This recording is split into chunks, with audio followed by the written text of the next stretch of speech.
It's unbelievable. There's no way for anybody to, for me to describe it as well as I'd like to. But people ask me if I miss what I miss about refereeing, and what I miss the most, believe it or not, is I didn't sit ringside for sure at towards the end of my career because there was a lot of pressure and with all due respect, people want and it drains you.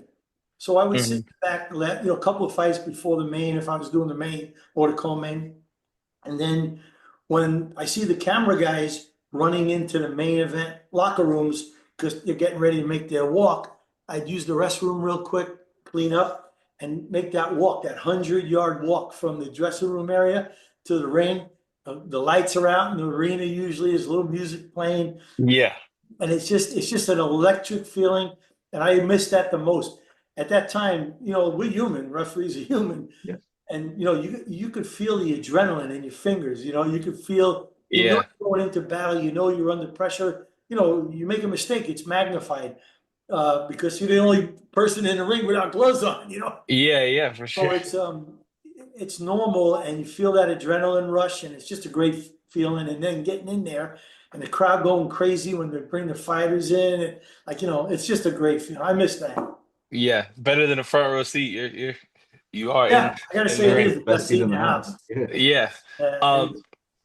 what were your preparation like for fights? How did you prepare to ref a fight?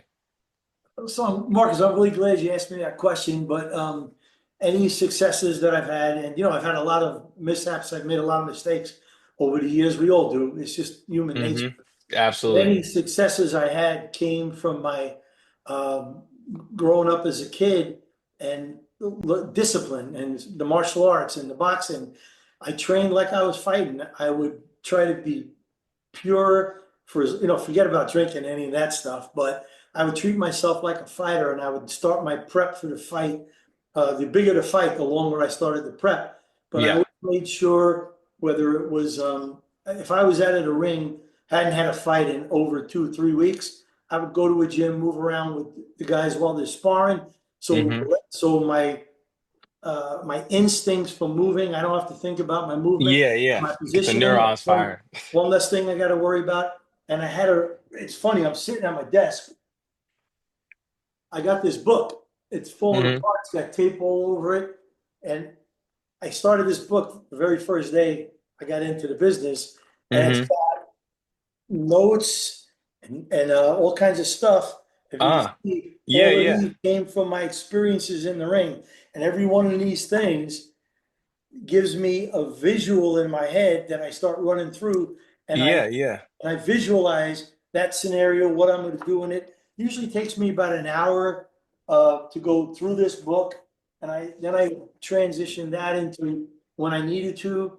I refresh myself on the rules that were applicable for that fight, unified rules Hmm.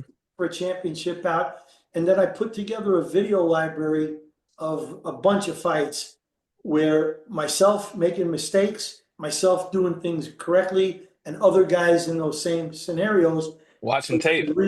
Excuse me, Watching tape. It's like watching tape for a watching different. tapes of others and myself making mistakes and doing it right to visualize and remember what I need to do.